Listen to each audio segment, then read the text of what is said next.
Dear students, I am Aarti and I welcome you all to my channel Aarti Education World. Dear students, इस video में we will discuss your 9th class English worksheet number 46 and the date of this worksheet is 20th October 2020. 20 अक्टूबर 2020 की जो हम worksheet 46 करेंगे class 9 की बच्चों, ये आपकी बी हाइव बुक है उसका 5th चैप्टर है स्नेक एंड द मिरर। तो ये जो स्नेक एंड द मिरर है बड़ी ही इंटरेस्टिंग स्टोरी है इनफैक्ट, और जो आप पढ़ने वाले हैं इसमें दो चीज़ें इंपॉर्टेंट रहने वाली हैं, एक तो स्नेक और मिरर, जैसा कि नाम ही है, एक सांप है और एक है शीशा यानी कि आईना। Is a narrative story about a bachelor homeopathy doctor. ये एक नरेटिव स्टोरी है, एक जो बैचलर जो अनमैरिड एक होम्योपैथी डॉक्टर होते हैं। नरेटिव क्यों? क्योंकि वो सुना रहे हैं उसको, है ना, उसका वर्णन कर रहे हैं तो नरेटिव है, वो अपनी नरेशन बता रहे हैं।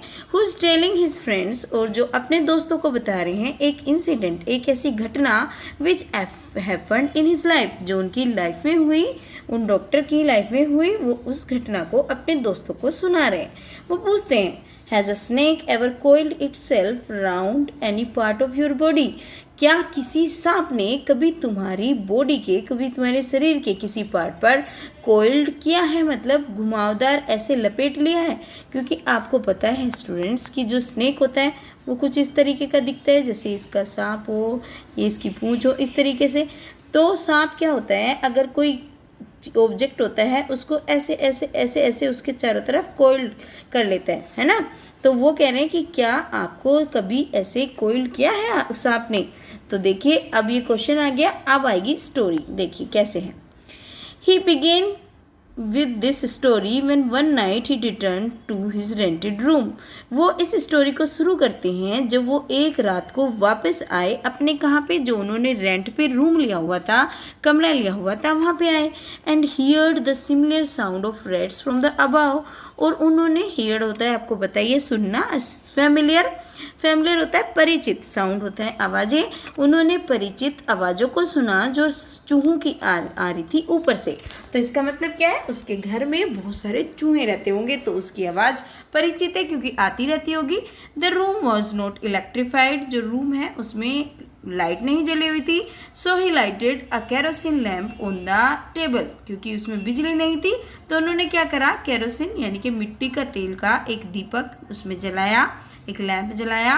Then took off his black coat, फिर अपना जो काला कोट पहना हुआ था वो उतारा, वाइट शर्ट उतारी and not so white vest and hung them up, और जो उसको क्या करा, ऊपर उन्होंने किस पे टांग दिया, ठीक है, ऊपर टांग दिया। अब उस सब चीज़ को देखो, ये देख रहे हो ना, ये एक टेबल पड़ा है और यहाँ पे एक मिरर लगा है, तो इस तरीके से ये आपका रूम होगा। उसके बाद letter when he could not sleep he took stroll outside and come back in front of the mirror. जब उसको वो सो नहीं सका तो उसने एक चक्कर काटा बाहर का, घूम के आया और वापस आ गया, कहाँ पे, in front of the mirror, शीशे के सामने वापस आ गया। ही बिगेन सेल्फ एप्रिसिएटिंग हिमसेल्फ, और उसने अपने आप को, वहाँ पे सेल्फ एप्रिसिएटिंग होता है अपनी खुद की प्रशंसा करना, एप्रिशिएट होता है प्रशंसा करना, अपनी खुद की तारीफें करने लगा, जैसे हम लोग करते हैं, कई लोग कि उसके सामने खड़े हो जाते हैं शीशे के सामने और खुद को ही निहारने लगते हैं, और किस चीज़ को, ऑफ हिज ब्यूटी, अपनी सुंदरता को, and making plans for future, और अपने फ्यूचर के प्लान बनाने लगा, अपने आगे के। ही thought of marrying a rich and but a fat doctor, उसने सोचा कि मैं शादी करूँगा, किससे शादी करने की सोचा कि एक डॉक्टर से करूँगा जो कि रिच तो होगी लेकिन कैसी होगी, फैट, मोटी होगी। Who would not be able to catch him, जो उसको पकड़ ही ना पाए। If anything ever goes wrong, अगर कुछ गलत हो तो जिससे वो मुझे पकड़ ही ना पाए, तो मैं एक मोटी से लेकिन एक धनी डॉक्टर से शादी करूँगा। वो सोच रहा है, ये उसके ड्रीम है, वो फ्यूचर प्लान चल रहा है। The sounds above had stopped and suddenly there was a third एक आवाज़ जोर से गिरने की, उसके पीछे कुछ आवाज़ हुआ थर्ड से, तो उसको वो सुनाई दी, बट ही इग्नोर्ड इट, लेकिन उसने क्या किया, उसको इग्नोर कर दिया, उसको अनसुना कर दिया, उसको ध्यान नहीं दिया उस पर। Now he was sitting on a chair and try to look behind for a reason of the sound, और अब वो चेयर पर बैठ गया और देखने की कोशिश कर रहा है कि इस आवाज़ के पीछे का क्या कारण है, क्यों आई ये आवाज़। Suddenly a snake रिगल्ड over the back of the chair, और अचानक से एक जो स्नेक है वो रिगल्ड होता है आपका टेढ़ा मेढ़ा घूमना। जो सांप होता है ऐसे ऐसे ऐसे ऐसे चलता है ना, तो इस तरीके से जो आपका तड़पता हुआ टेढ़ा मेढ़ा घूमता हुआ है, तो उसके घूमने को बोल रहे हैं कि इस तरीके से आया और कहाँ पे आ गया, उसकी चेयर के पीछे आ गया। And landed to on his shoulder, और कहाँ पे लैंड कर गया, कहाँ पे आ गया, कहाँ पे उतर गया, उसके शोल्डर पे, उसके कंधे पे आ गया। And it recoiled itself around his left arm about his elbow, और उसने क्या किया, जो उसकी बाएं भुजा थी, लेफ्ट आर्म, उसकी हाथ के ऊपर, जैसे ये उसका हाथ है, आप देख रहे हो ना, ये हाथ है और ये हाथ के नीचे, तो यहाँ पे उसने क्या करा, लेफ्ट साइड में क्या करा, उसके रिकॉइल्ड कर लिया, अपने आप को लपेट लिया उसकी भुजा के चारों तरफ। In this situation when he was left with no choice, इस स्थिति में जब उसके पास कोई चॉइस ही नहीं बची, उसके पास कोई रास्ता नहीं था, the realise dawn upon him, अब वो नीचे देखने लगा, and he was simply a poor foolish and stupid doctor. अब कोई भी हो इस स्थिति में क्या होगा, उसे लगा कि अब वो क्या है, एक बेचारा मूर्ख और एक कैसा, जिसको बिल्कुल भी बुद्धि नहीं है, ऐसा डॉक्टर है जिसके पास कोई भी अकल नहीं है, वो ये सोच रहा है। अब उसके बाद देखिए क्या होता है, अब यहाँ पे साथ साथ इमेज भी दी हुई है, आप उसको भी देखिए। At that very moment the snake turn and saw it reflection in the mirror, और फिर उसी क्षण तो क्या हुआ, स्नेक ने अपनी रिफ्लेक्शन देखी, किसके अंदर, मिरर के अंदर, शीशे के अंदर अपनी रिफ्लेक्शन देखी। It slowly unwound itself from his arm, और उसने अब अपने को अनकोइल्ड कर लिया उसकी आर्म से, अब वो निकल गया धीरे से, and move towards the mirror, और मिरर के सामने आ गया। अब वो उसने जब अपनी छाया देखी, रिफ्लेक्शन देखी, प्रतिछाया देखी, तो अब वो नीचे आ गया। The doctor quietly goat up from the chair, और जो डॉक्टर था वो भी चुपके से क्या हुआ, अपने उस चेयर से खड़ा हो गया। Went out of the door, और डोर से बाहर चला गया, and rain out of the house, और घर से भाग गया। ही reached a friends home for the night, और वो उस रात को कहाँ पे पहुँचा, अपने एक दोस्त के घर पे पहुँचा। The next day when he went to collect his belonging, और जब वो अगले दिन आया अपने सामान को इकट्ठा करने के लिए, all he got was waste, only everything else was stolen by some thief. बस उसका क्या बचा था, उसका बनियान बचा हुआ था, और सब चीज़ किसी चोर ने चुरा लिया था। आप देखिए, ये देखिए आपके सारे जो भी इसमें टेक्स्ट दिया है ना बच्चों, सबका देखिए, जो ये आपका ऊपर वाला टेक्स्ट है, जैसे ये बैठा है उसके सामने अपने आप को अप्रिशिएट कर रहा है वहाँ पे, अब ये इसके ऊपर सांप आ गया, उसकी आम पे लिपट गया, ये दिखाया है इस वाले टेक्स्ट के अकॉर्डिंग, है ना। अब ये जो हमारा अगला टेक्स्ट है जो हमने अभी पढ़ा, जब वो जो स्नेक था अपनी इमेज को देखने लगा मिरर के अंदर, वो दिया गया है, ठीक है। अब ये बोलते हैं I have never seen it scenes, और मैंने तब से इसे कभी नहीं देखा। It was a snake which was taken with its own beauty, ये एक सांप था जो अपनी ब्यूटी को निभार रहा था। एक सांप देखो कैसे अपनी ब्यूटी को निहार रहा है, उसको अपनी ब्यूटी ऐसा लग रहा था कि जो राइटर है उससे ज़्यादा वो अपने आप को अप्रिशिएट कर रहा है। Did you see the snake the next day doctor, उन्होंने पूछा क्या तुमने अगले दिन उस सांप को वहाँ पर देखा, डॉक्टर से पूछ रहे हैं उसके साथी, उसके friends. Has the doctor self discover that he was a when and a foolish man, और डॉक्टर ने ये रियलाइज़ करा कि वो कैसा था, एक फुलिश मैन था। और क्या था, वेन। वेन क्या होता है बच्चों, वेन का मीनिंग होता है बेकार, कि उसे ये लग रहा था कि वो एक बेकार और मूर्ख मैन था।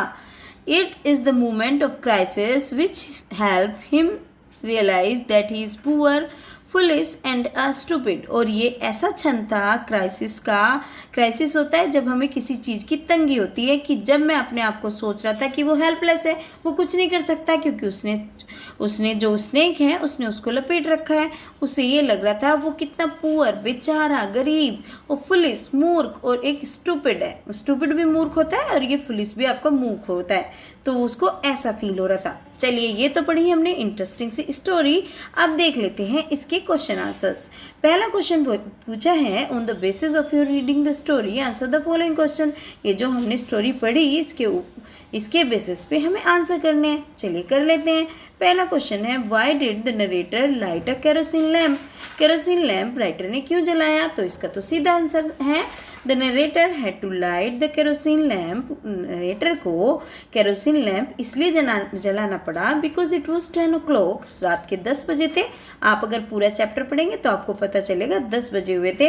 And it was very dark, और अंधेरा हो गया था। The room did not have electricity, room में इलेक्ट्रिसिटी नहीं थी। तो क्या करा, नरेटर हैड लिमिटेड मनी, और ज़्यादा पैसा भी नहीं था। आप इसको छोड़िए, वैसे तो बच्चों बहुत बड़ा आंसर आप इसका लिख सकते हैं, क्योंकि ये भी आ सकता है कि उसमें जो उसका रूम था वहाँ पे उसके पास कम पैसा था, वो रेंट पे रहता था, तो इस वजह से। लेकिन आप इतना आंसर लिखिए इसका बच्चों, ठीक है स्टूडेंट्स, आपको इतना आंसर लिखना है, ये मोर देन सफिशिएंट है, ठीक है। चलिए अब सेकंड क्वेश्चन इसमें पूछा है, what familiar sound did the narrator hear in the room. कैसी साउंड सुनी नरेटर ने रूम के अंदर? तो आप लिखिए, नरेटर कौन है? Doctor. The doctor heard a familiar sound which he thought to be rat. उसने ऐसी साउंड सुनी थी जो उसको लग रहा था कि चूहे होंगे, क्योंकि चूहों की आवाज़ उसे आती रहती थी। Actually the room in which he lived was full of rats. वो जिस रूम में रहता था वो उसमें बहुत सारे चूहे थे। There was a regular traffic of rats to and from beam. और यहाँ पे हमेशा जो चूहे हैं आवाजावी करते रहते थे, है ना। टू एंड फ्रॉम का मतलब है आवाजावी, इधर उधर आते जाते रहते थे, कभी आते थे कभी जाते थे, ठीक है। तो आप सेकंड क्वेश्चन का ये आंसर लिख देंगे। अब देखते हैं थर्ड क्वेश्चन क्या पूछा है। थर्ड क्वेश्चन है, what was the narrator doing in front of the mirror. क्या कर रहा था ये तो आप जानते ही हैं। Narrator was appreciating his beauty and making plans for future, है ना। वो अपने फ्यूचर के प्लान बना रहा था, अपनी ब्यूटी को अप्रिशिएट कर रहा था कि मैं शादी करूँगा धनी औरत से, मोटी से। तो इस तरीके से वो अपने फ्यूचर के प्लान बना रहा था। ओके डियर, चलिए अगला देखते हैं। Suddenly the sound above stop. What do you think the sound stop. वो आप एकदम से क्या हुआ, साउंड रुक गई। क्यों सोचते हैं आप इसकी साउंड क्यों रुक गई? The sound stop after the rats saw a snake as they got afraid of him. क्यों रुक गई होगी? क्योंकि जब उन्होंने चूहे जो थे वहाँ पे उन्होंने स्नेक को देखा होगा तो वो डर गए होंगे। इस वजह से क्या होगा, वो इस जो चूहों की आवाजावी वगैरह है वो सब बंद हो गई होगी, क्योंकि वो थर्ड से गिरा था ना, इस वजह से। चलिए अब देखते हैं जो इसमें डी क्वेश्चन है। आई एम सॉरी बच्चों, ये आपका जो आंसर था ये आपका डी क्वेश्चन है आपकी वर्कशीट में, क्योंकि देखिए सी तो हमने ये पढ़ लिया, ठीक है, व्हाट वाज नरेटर वाला। ये आपका डी है, जो ये सी लिखा हुआ है इसको आप डी करेंगे। और ई क्वेश्चन ये है, what did the narrator realise at the time of his crisis. क्या रियलाइज करा था नरेटर ने जब उसका क्राइसिस का टाइम, विपत्ति का टाइम आया था। तो क्या हुआ, the narrator remembers his family, और उसने क्या करा था, अपने फैमिली मेम्बर्स को याद करा था जब उसका क्राइसिस का टाइम आया। Since it's beings him peace and happiness he comrades his early childhood memories, और उसको बचपन की यादें आने लगी थी।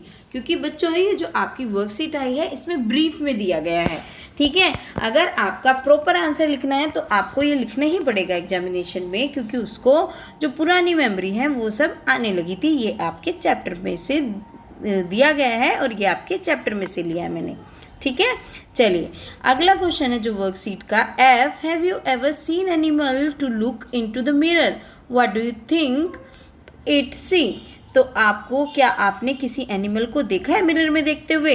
तो मैंने तो देखा है बच्चों, तो मैंने लिख दिया yes I have seen a cat who is looking into a mirror, who was looking into a mirror, जो क्या कर रही थी कि वो उसमें देख रही थी, शीशे में देख रही थी। And I think cat was very surprised, और मुझे ऐसा लगता है कि वो बहुत सरप्राइज थी अपनी सेम इमेज को देखकर मिरर में, और सेम बिहेवियर को देखकर उस मिरर में जो वो कैट का था, ठीक है।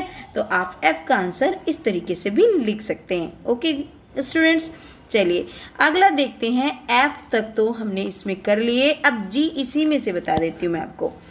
Regal landed sitting and look और ऑल, क्या है ये सब? रिगल होता है, कैसे मैंने आपको बताया था, रिगल होता है तुड़ मुड़ के चलने को बोलते हैं। लैंडेड होता है नीचे उतरने को, और सिटिंग होता है बैठना, और लुक होता है देखना। तो ये सारी की सारी ना तो एडजेक्टिव है, क्योंकि एडजेक्टिव होता है जब हमें किसी नाउन या प्रोनाउन की क्वालिटी बताता है। प्रीपोजिशन एक ऐसा वर्ड होता है जो किसी नाउन या प्रोनाउन से दूसरे जो वर्ड्स होते हैं उनका रिलेशन बताता है। वर्ब क्या होता है? वर्ब कोई भी एक्शन होता है जो काम करते हैं वो होता है वर्ब। तो ये सारे काम ही तो है, तो इसलिए ये हैं आपकी वर्ब। ठीक है।